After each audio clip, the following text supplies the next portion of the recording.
എറണാകുളം കലൂരിൽ യുവാവിനെ കാർ ഇടിപ്പിച്ച് കൊലപ്പെടുത്താൻ ശ്രമം. കലൂർ SRM റോഡിലായിരുന്നു സംഭവം. യുവാവിനെ കാറിന്റെ ബോണറ്റിൽ കയറ്റി 1/2 കിലോമീറ്ററോളം വാഹനം സഞ്ചരിച്ചു.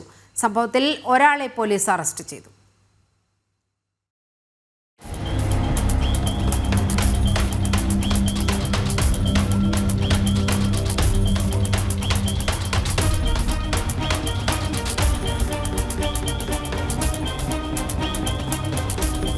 SRM റോഡിൽ ഇന്നലെ രാത്രിയായിരുന്നു സംഭവം.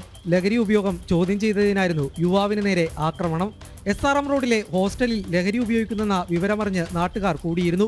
ലഹരി സംഘത്തിലുണ്ടായിരുന്നവരെ നാട്ടുകാർ തടയാൻ ശ്രമിച്ചപ്പോഴായിരുന്നു ആക്രമണം ഉണ്ടായത്. യുവാവിന് നേരെ കാർ പാഞ്ഞെടുക്കുകയായിരുന്നു. ചാടി രക്ഷപ്പെടാൻ ശ്രമിച്ച യുവാവ് വാഹനത്തിന്റെ ബോണറ്റിൽ പിടിച്ചിരിക്കുകയായിരുന്നു. കാർ 1/2 കിലോമീറ്ററോളം യുവാവുമായി സഞ്ചരിച്ചു. കാറിൽ 4 പേരുണ്ടായിരുന്നതായാണ് വിവരം. ഇതിൽ ഒരാളെ പോലീസ് പിടികൂടിയിട്ടുണ്ട്. സംഭവത്തിൽ എറണാകുളം നോർത്ത് പോലീസ് കേസെടുത്തു. കാറിലുണ്ടായിരുന്ന മറ്റുള്ളവർക്കായി തിരച്ചിൽ ആരംഭിച്ചിട്ടുണ്ട്. ജനം, കൊച്ചി.